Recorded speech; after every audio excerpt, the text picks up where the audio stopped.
I thought it'd be good to do a legit start for once. What do you think we are, professionals? Well, I mean, you're the one who has to edit this and everything, so I mean, like, I guess it's up to you. So. Hey, everybody, and welcome to Camera Academy with me, Nick, and Nicolai over here from Cameta Camera. Hi. Hi. Hi. We have another great episode for you, and today we are going to talk about focal length. Yeah, so we've covered aperture and shutter speed and various other topics, and focal length is right at the top of things that if you are starting out in photography or whether you've been shooting for quite a while, focal length is something you really need to get your hands around and figure out because it's very important. Yeah, and it's a little trickier than you would think it is. Yeah, I mean, there's a lot to take in, and there's a lot of information that really makes a big difference in your actual shooting. So I say we just get right into it. But first, let's just talk about our sponsor. Not really our sponsor, but who we are. Where we work. Yeah, this episode, of course, is from Cameta Camera. And that's where we work, and it's a nice little humble camera store in Amityville, New York. And of course, we're available on Cameta.com, and you can get all of your cameras and accessories and lenses, since we'll be talking about focal length, at Cameta.com. And we're also listing on Amazon and eBay and Walmart and other various platforms. So you can easily find Cameta Camera online, or if you happen to live on Long Island, then head out and visit us in person. We're all over the place on the interwebs. Yeah.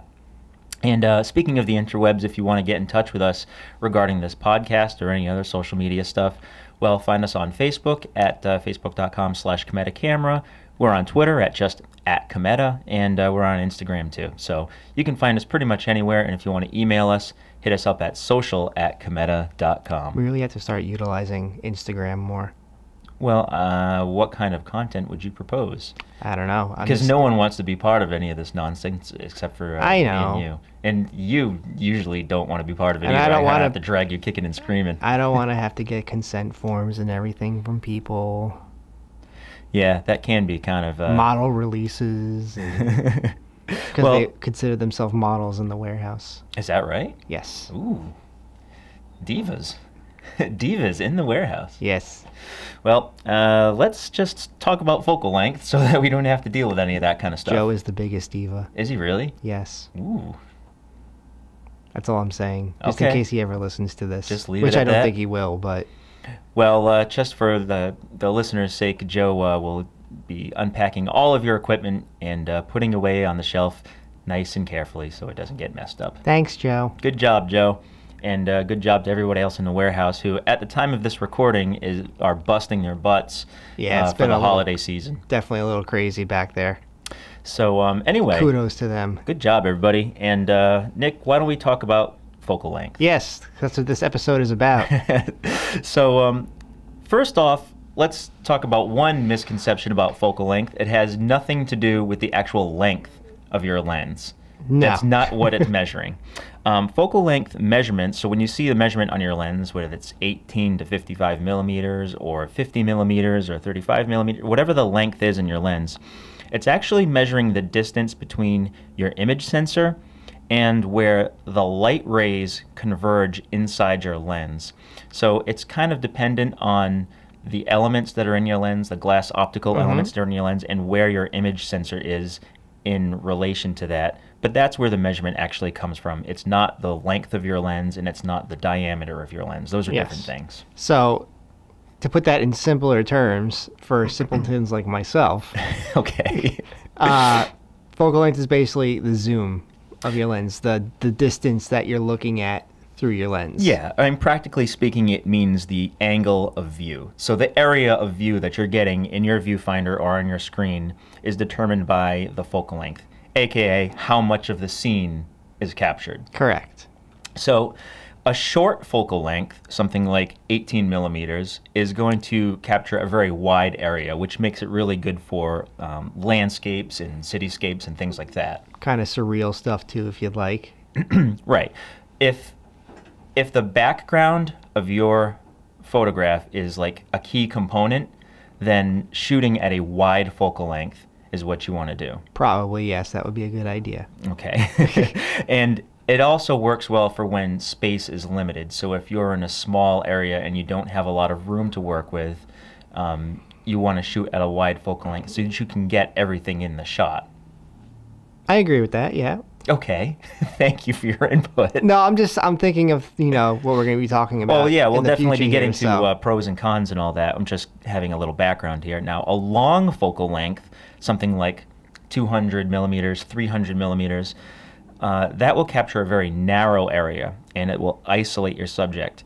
So it's good for that, and it's also useful for, obviously, when you're far away from your subject and you need to zoom in, so to speak, to capture that very distant subject. So, all right, why don't we talk about wide angles and what they're good for, and actually what focal lengths they are. There's different types of lenses. There's different types of focal lengths. There's different types of wide, actually. Yeah, there are, but since wide is kind of like a specialty area, let's just say that wides will start somewhere around 14 millimeters and go up to about 28 or 35 millimeters, in that range. That's like your wide angle range. And what kind of things would you be using wide angle focal length for? Like you said, it's mainly something you're going to be using for like landscapes, cityscapes. Creatively, you can do it. I'm good. I don't know if I should get the technical, like the more creative things out now. Yeah, we can. Also, one other thing that they're good for, well, there's lots of different applications, but like event photography, concerts, things if you like that. want When to you're get trying the to audience in there, and like at a wedding, if you want to get the audience around the bride and groom, to kind of give the sense of scale of everything, that's a good focal length to use to tell the story. Wide angle is also really good used creatively if you want to kind of warp reality a bit, make it look a little surreal. Yes. Because when you're shooting wide, it distorts the picture a little bit. Like you're going to see some warping around the corners, like things are going to look a little stretched out depending on how wide you're shooting. Yeah, the wider you get, the lower the focal length is, you're going to have more distortion, and it's going to go more towards that fisheye look. Yeah, and with the way cameras are now, they do have some in-body corrections for those. Like the cameras will have profiles for your lens built in that'll help correct some of that distortion if you wanted to. Yes. Lightroom and Photoshop, you can. Well, I'm sorry, I think it's just I think it's just Lightroom. Lightroom has lens corrections built into it, so it helps get rid of some of that warping if you want to. But like I said, in certain instances, you want that warping creatively because you want to bend kind of reality. And most of that correction in those in-camera software, or whether you're doing it in Lightroom, is basically meant to take care of issues at the edges and the corners. You're still getting a kind of warped, distorted effect, regardless of what kind of correction you do. There's only so much that can do. It does correct the edges too, but I do believe now they are starting to help. It's starting to help correct your subjects kind of towards the center of the lens, where the least amount of warping is going to be. Right. That being said, you don't want to use wide-angle lenses for portraits, although lots of people will use a wide focal length, especially with point-and-shoot cameras, for selfies and things like that. Yeah. And sometimes you wonder why you look so big, your face looks so fat and stretched out and weird in your selfies, and that's why, because shooting at a wide focal length, even though you can actually get yourself in the picture, is not going to give you the most flattering look, which is why people end up shooting selfies up above their head to sort of compensate for that kind of warping on their face. Yeah, they kind of try and pull it away and then zoom the lens in a little bit as much as possible. Hence why a lot of people use the dreaded selfie sticks. Yeah. Yeah. It gets you that distance so you can use a closer focal length so you don't warp the picture as much. I thought it was just so you wouldn't have your arm in the picture. That too. Yeah. But well, Disney's on the forefront banning them from their parks, and I'm all for that. You know why that is, right? You can use it as a weapon? You can use it as a weapon, and I think somebody there got struck by lightning. No. One of them. Really? It was a metal one. I thought it would be one of those things like someone dropped it in the gears of a roller coaster and, it was a safety hazard. No, because if it actually attracted lightting, I'd be shocked. Most selfie sticks are made to have like the metal pole. Yeah. And I think someone got struck by lightning there. That's crazy. I'm gonna reserve my judgment on that until I actually read that. I'm gonna go check Snopes after we're done. Oh, I know this I know it's happened. I know someone has gotten struck by lightning with a selfie stick. Anyway, Well, the good thing is it never strikes twice in the same place, right? You hope. So. All right, so that's wide angles. Basically great for landscapes and architecture, events, things like that, but you really don't want to shoot portraits with them. Try and keep people out of those shots unless you're getting a group shot. And then if you're doing that, you really want to kind of isolate that group into the middle of the frame. Or again, you want to use it for some kind of creative purpose where you want to warp it. Like yes, if you want that effect, then yeah. Like you're trying to make something look spooky, or you want to make something look like aliens, or like something like you're in like a weird dream. I've used that before. All right. Right? Don't limit yourself, people. You make it whatever you want it to be. No, I'm fine.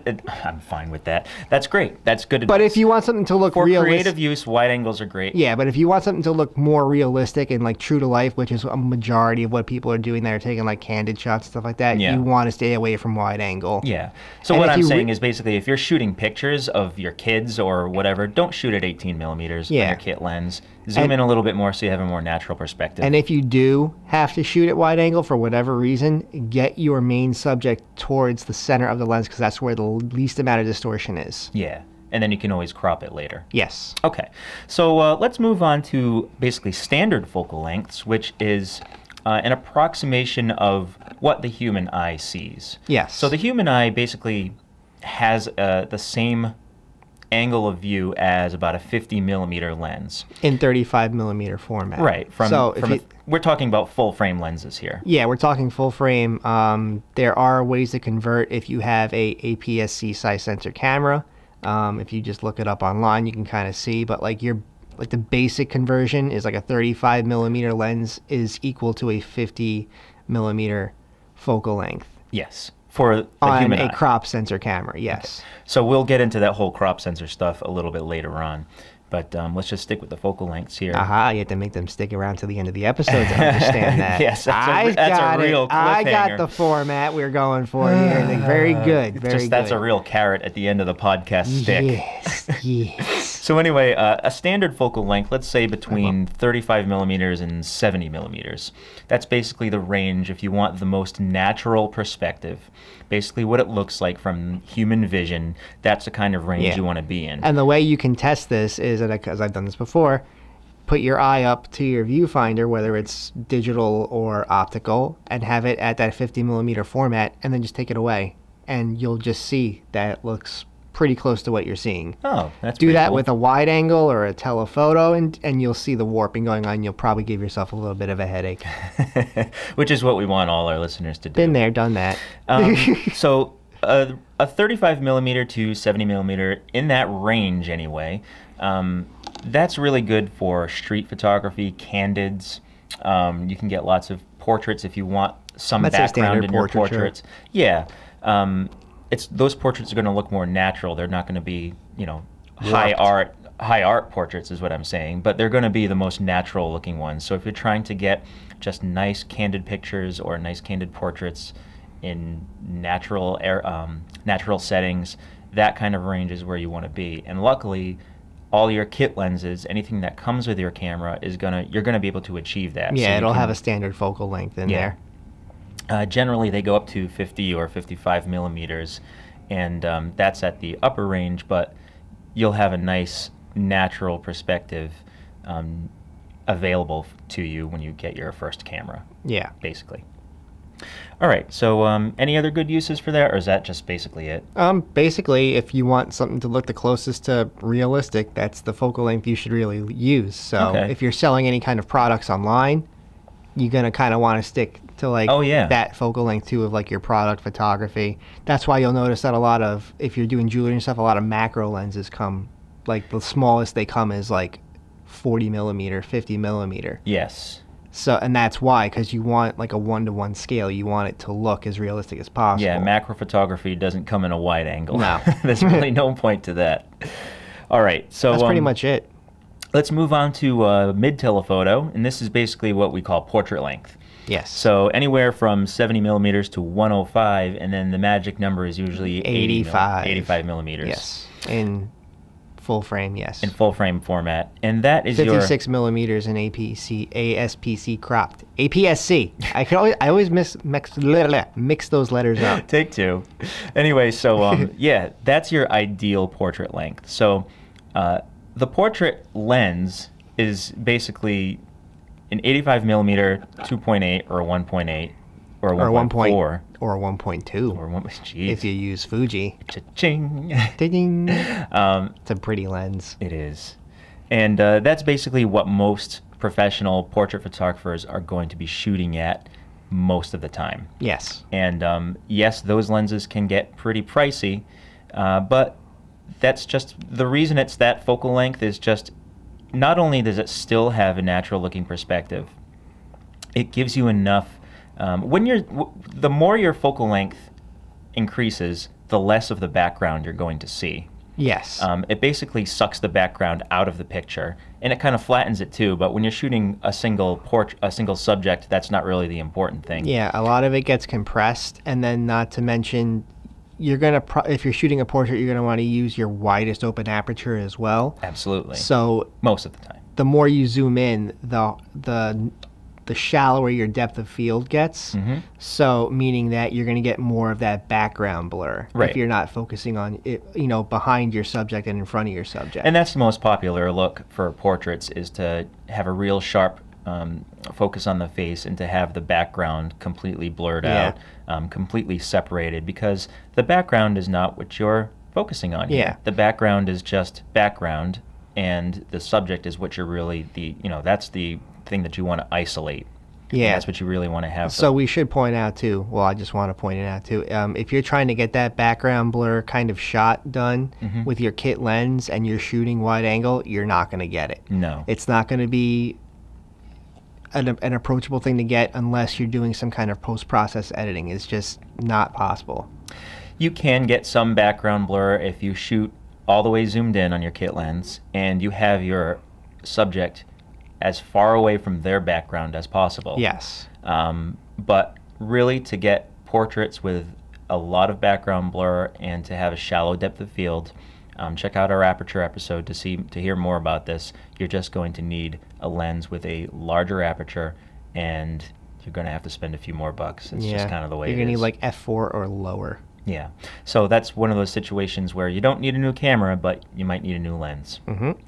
All right, so basically that's it. That's mid-telephoto, great for portraits, and you can use it for lots of other things. A lot of mid-telephotos also are macro lenses. Yep. So macro lenses often come at like 105. Yeah, 105 is like your sweet spot for a macro. Right, so that way you can stay, especially if you're shooting things like insects or other small subjects, you can still maintain distance, but you're close enough where you can get a realistic 1-to-1 ratio, and you don't have any distortion going on either. And you'll also notice if you have zoom lenses and it has a macro mode on it, it actually does make you zoom in a little bit with it. Okay. In order to get that done. Okay.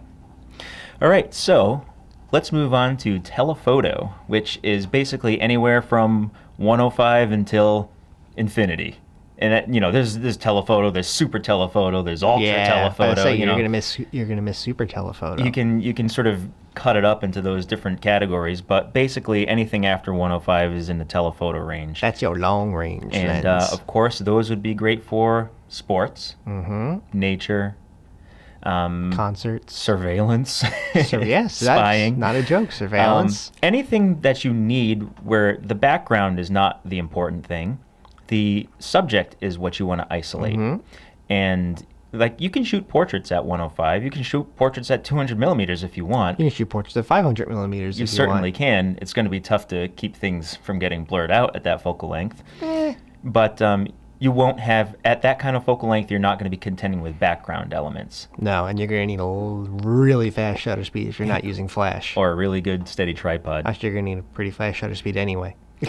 So one thing about telephoto lenses is that it also, in addition to being able to shoot at a far distance, it also flattens your perspective. Yes. So it's hard to talk about this in a podcast medium because you can't see what I'm talking about here. But if you have subjects that are kind of all grouped together, and when you shoot at a normal perspective, say 50 millimeters, they're going to have a kind of spacing between them. Yes. Right? There's going to be depth. When you shoot from far away and you shoot at a telephoto focal length, all those subjects are going to be sort of flattened together. It'll look as though they're part of the same layer in Photoshop.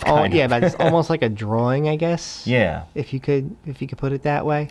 And it, like I said, it's tough to describe this, but if you just shoot with two different lenses, if you shoot at a normal perspective and then you shoot at a telephoto focal length and you frame them in the exact same way, so like, you know, the person, their belt buckle is at the bottom of the frame and their head is at the top of the frame, and you shoot at different focal lengths with the same framing, you'll see differences. Yes, a huge difference between, let's say, 50 millimeters and 200 millimeters. It's going to be a big difference. Yeah, and again, usually people like the flatter image more. At least that's me, in my taste. I mean, I like 85 millimeter portraits, but sometimes I really like the look of like a 200 millimeter portrait. Oh yeah, it all depends on what's catching your eye. Yes, but I would say that when you have multiple elements in multiple subjects in a scene, and you want to get them all in there, I think sometimes shooting at a more natural focal length gives it more depth. You know, it gives it more spacing between your subjects. Yeah. So it looks more 3D. Like we were saying, the word flatten is apt here because it actually does look like your subjects have been sort of pressed against each other and flattened out. Yeah. So it can look pretty cool. It'll be sort of up to you as the shooter to figure out what aesthetic you prefer. Yeah, we're just giving you the knowledge here. Well, we're trying. I think we're doing a pretty good job. I'm understanding it, and that's all we can hope for. Yeah. All right, so those are basically the focal lengths you have to work with. Of course, like we said before, there's super telephoto, which is like, 300-400 millimeters. Those are the ones you usually see on the sidelines of the football games and the soccer games and all that. And those lenses get pretty large, pretty ridiculously large, heavy, and very expensive. So those are the basic focal lengths you're working with, and learning how each one of those focal lengths works for you and works for your photographs is pretty important. So do as much experimenting as you can. Now, when you're out there looking at lenses, there are two basic types of lenses that you're looking at. Oh, we're going to do that this episode? Sure, too? Why not? We're talking about zoom lenses and prime lenses. So prime lenses are a single focal length, meaning 35 millimeters, and that's it. Yep, 50 millimeter, 85. Right. You don't have any range to work with. You just have a single focal length, and that lens is optimized to work at that specific focal length. Now, there's plenty of cons. I mean, there's plenty of pros, I should say, for prime lenses, and there are a couple cons, and we'll get into that too. Biggest pro is they're usually always sharper. Absolutely. I mean, you can get an awesome zoom lens and a pretty cheap prime lens, but chances are, as far as actual sharpness goes, that cheap prime lens is going to compete quite nicely with an expensive zoom. Yes, because it's always catered to that one focal length, and we'll explain why that's important when we talk about the zooms. Yeah. Another great pro for prime lenses is they will have a bigger maximum aperture. And of course, that will be a fixed aperture like 2.8 or 1.8. Or 1.6. Whatever, 1.6. I'm sorry, 1.4 or 1.2. Well, there's probably a 1.6 out there. I think like some of the cinema lenses are 1.6, but that's neither here nor there. And most lenses you can like do like a third stop or a half stop on them. Okay. So anyway, that is a benefit because you will not only be able to let more light into your camera, but you'll be able to achieve really nice background blur. You'll get some really nice bokeh because you have a larger maximum aperture. Yeah, so I mean if you do actually want to shoot wide angle, the closest you're going to get to getting that background blur with any subject is going to be a prime lens. Yes. Prime lenses are often cheaper than their equivalent focal length zooms. Often, I said, not all the time, but often they are. So if I was making a funny face at him if anyone wanted to know. And they're often smaller as well because they don't have as many optical elements. They don't have any zooming mechanisms built into them. There's no need for them to be that long. So prime lenses you can often put on your camera, and like for a 35 millimeter, you can walk around with that all day, and you'll be able to capture most of what you want, and it'll be a nice travel-sized compact lens. Yes. And they're lightweight generally too because they don't have so much glass. And the other thing I like about prime lenses is they challenge you to master one single focal length. Yes. Well, Like I mean, you that can't- can be something, that can be a pro for someone like you, or it might be a con for someone who's like, well, I can't zoom. Well, with that's why this I'm thing. saying to me it's a pro. Okay. Because it forces you to use that focal length, and you'll start to better understand what looks good at that focal length. Yes, that is true. But for some, they might see that as an inconvenience. Yes. So that could be a con of prime lenses, is So it that could there's be a no pro- zooming. You have to zoom with your feet. Yes, you have to move around. You have to move. If you want to recompose, you have to move. If you're shooting on a tripod, you have to move your whole tripod. So that can be kind of a pain. Also, if you want to have different effects, you're going to need to change your lens. So if you're shooting a landscape 1 minute and then you want to shoot a model that's in front of that landscape and you want to do a portrait there, then you're going to need to change to a different lens. Yep. If you want to shoot That something is a far pain. away, sorry, you're going to have to change to a lens, and you're going to have to pack all of those lenses. So if you want to shoot with primes only so that you get the best image quality, well, you're also going to have to carry a bunch of equipment with you. So that leads us to zoom lenses and what they're good for. Obviously, the first thing is convenience, because you basically can get all in one. Yes. You can pick and choose different ranges. So like the most popular zoom lens out there, besides the one that comes with your camera, would be like a 70 to 200. Or a 24 to 70. Or a 24 to 70. Which but is that's basically like an standard. 18 to 55 on an APS-C. So. Right. So there's the one that comes with your camera is going to be usually 18 to 55. That's obviously the most popular because it's a pack-in lens. The workhorse for most portrait professional photographers is going to be your 70 to 200. Yep. And it's usually at like Event a 2.8. photographer, wedding photographer.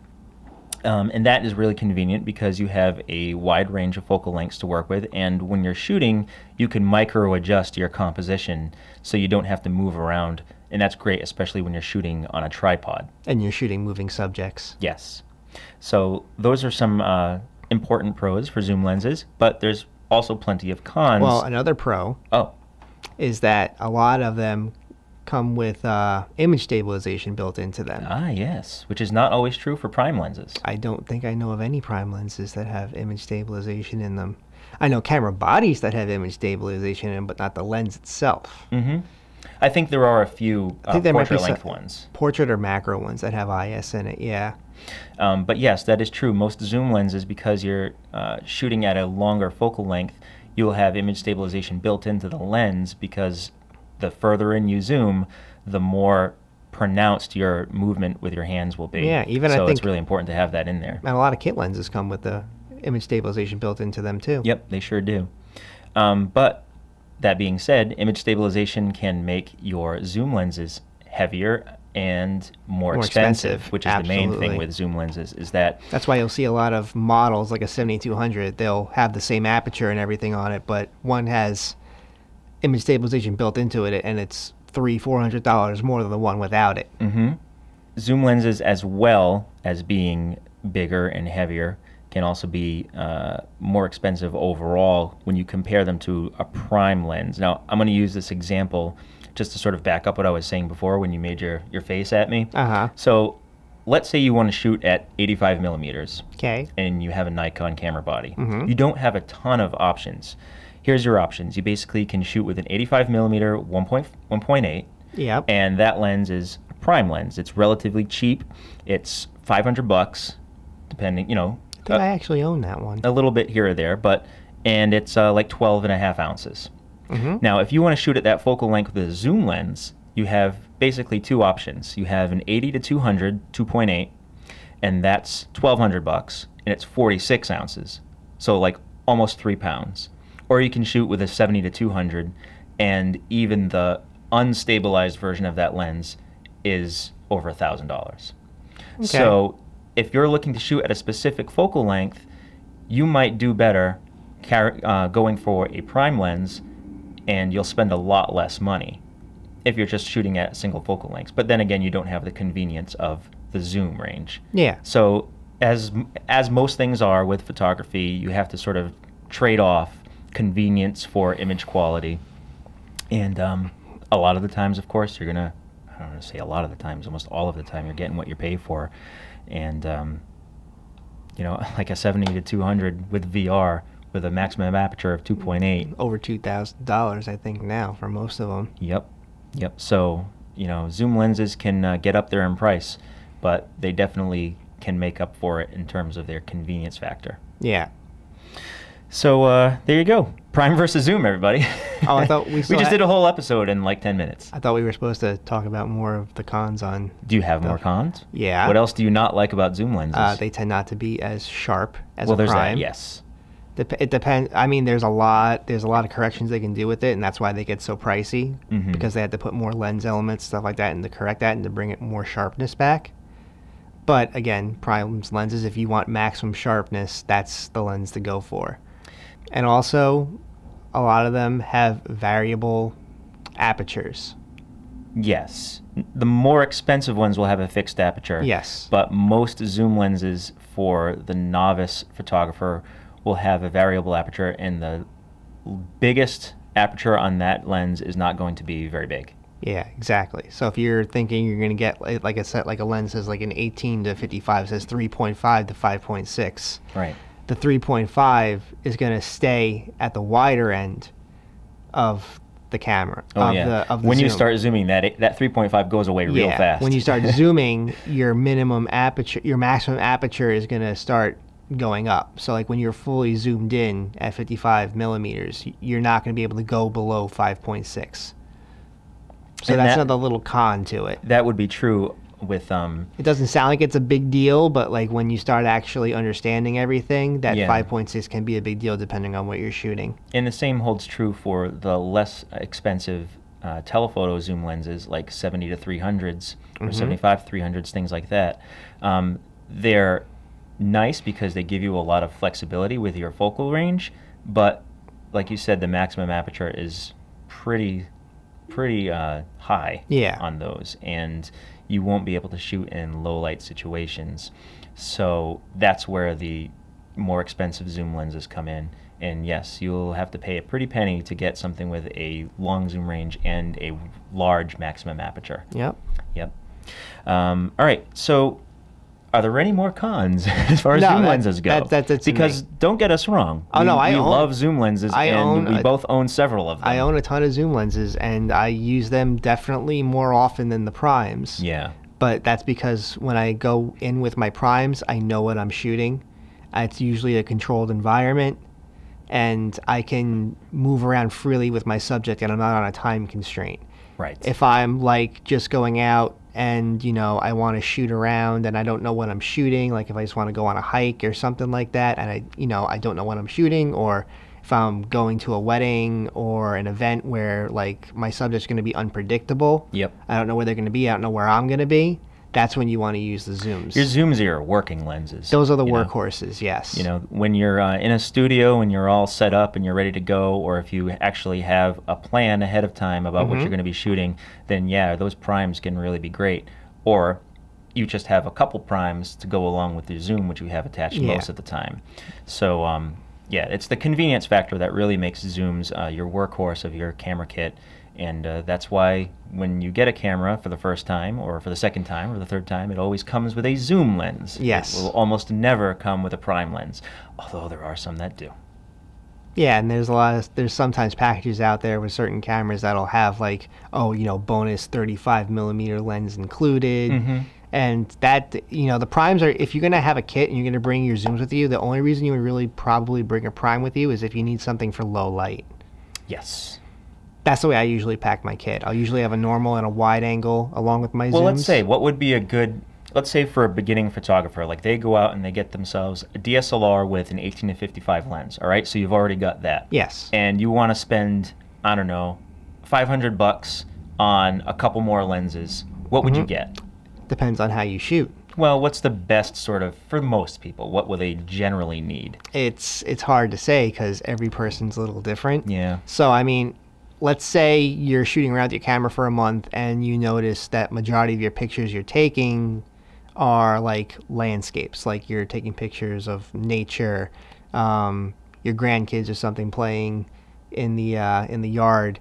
I would kind of, but like, you know, when it starts getting dark out or they're playing inside, you notice the pictures are coming out dark. Yeah. That's when I would go for like a 35. Yeah, that's when I would go for like a 35 millimeter, or I would go for like a 50.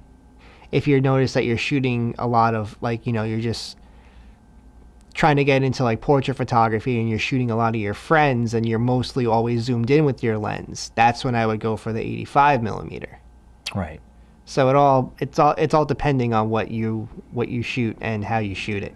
The most popular combinations these days seem to be an 18 to 55 or thereabouts. Yeah. Like a 70 to 300, so a telephoto zoom, and then like one prime lens that's in that standard range, so like a 35 1.8 or a 50 1.8. 35 millimeter is kind of like that nice sweet spot between a wide angle lens and a normal lens. Right. So it's a little bit wider than a normal lens, but it doesn't distort things too much. Yes. And that focal length is actually what's considered like your photojournalist, not photojournalist, I'm sorry, like your street photography lens. Right. 35 millimeter is usually a street photography lens because while the 50 is the most normal you can get, you're on the street and you need to be able to have a little bit of playroom because you do want to get some of the background because that's part of your subject with street photography. And the good news is those prime lenses in those focal lengths won't cost you too much. No, like a standard one would probably be like $300-400. Right. And I know that some of the ones that don't have image stabilization will be, you know, $199 or thereabouts. You know, they're not too expensive and you can get some really beautiful sharp images out of them. All right, so there's one other thing that we should mention when we're talking about focal length, and that is crop factor. So as you may or may not know, cameras have different sensor sizes. Generally speaking, professionals will go with a full frame, which is the same size as a 35 millimeter frame of film. But there are smaller image sensors, and those are in the less expensive consumer level DSLRs and mirrorless cameras. So like we have a Nikon D7500 over here. That's a crop sensor camera. Sony has their A6 whatever line of mirrorless cameras. So an A6300, that's a crop sensor camera. Canon as well with their Rebel cameras, those are crop sensor. Now that plays a part in what your focal length is going to be doing, what your actual area of view is going to look like. So if you're shooting with an 18 to 55 millimeter lens on a crop sensor camera, how is that going to be different from a full frame camera? On a full frame camera, since you're going to have to use more glass to cover the sensor, that's going to get converted to about a 24 to 70 millimeter, I believe. Right. So the factor is actually like 1.6. Yeah. Generally speaking, because the sensor sizes can vary a little bit, but when you're using an APS-C format sensor, it's basically 1.6 or thereabouts. Yeah. So like you said, 18 millimeters turns into 24 or 26 or something like that. Actually, I think it turns into 28. Okay. And then your 55 becomes like a portrait length on an APS-C. Yeah. So there's that, and you have to contend with that. If you're shooting at 18 millimeters on a full frame camera, you'll have a wider angle of view than you would on an equivalent APS-C camera. And that's why sometimes your APS-C cameras will come kitted with something like a 16 to 50. You know, something that gives you a couple millimeters extra focal length, and that gives you more of a wider angle of view, so it's closer to 35 millimeter equivalent. If you understand what the hell I'm talking about. Yeah, it gets a little confusing. And then you have your micro four thirds cameras, like Panasonic and Olympus make, and those have an even smaller image sensor. So those will actually differ by a factor of 2. So if you buy a Panasonic or an Olympus camera, it'll come kitted with like a 14 to 42 millimeter lens, and that's equivalent to a 28 to 84 millimeter on a 35 millimeter camera, which is a full frame. Which would be a full frame. Yeah. So that would pretty much be like your 18 to 55 on the APS-C crop sensor cameras. Right. But overall, what we're saying is that when you're shooting with a crop sensor camera, you don't have as wide of a field of view as you would on a full frame camera. Yeah, absolutely. With the equivalent lens. So there you go. There's plenty of focal lengths to work with. And you just have to sort of learn what they all do and how they will affect your photography. And the only way to really learn that stuff and apply it is to start experimenting. Yep. This is how we That's end the pretty best much way to every do it. podcast, is like we teach you about something, hopefully teach you about something, and then you got to go out and apply it. And you just got to kind of play around with your camera. Start with your kit lens, right? Yep, that's the best way to start, start figuring everything out. And then once you start feeling like there's limitations on that lens you're using, that's when it's usually time to consider an upgrade. So start with your kit lens, start at 18 millimeters, take a picture of a subject, frame them up the same way at 55 millimeters, and take a picture and see how they differ. You're going to see how a longer focal length is going to remove elements of your background. It's going to give you more separation from your subject to your background. You get a little bit more blur.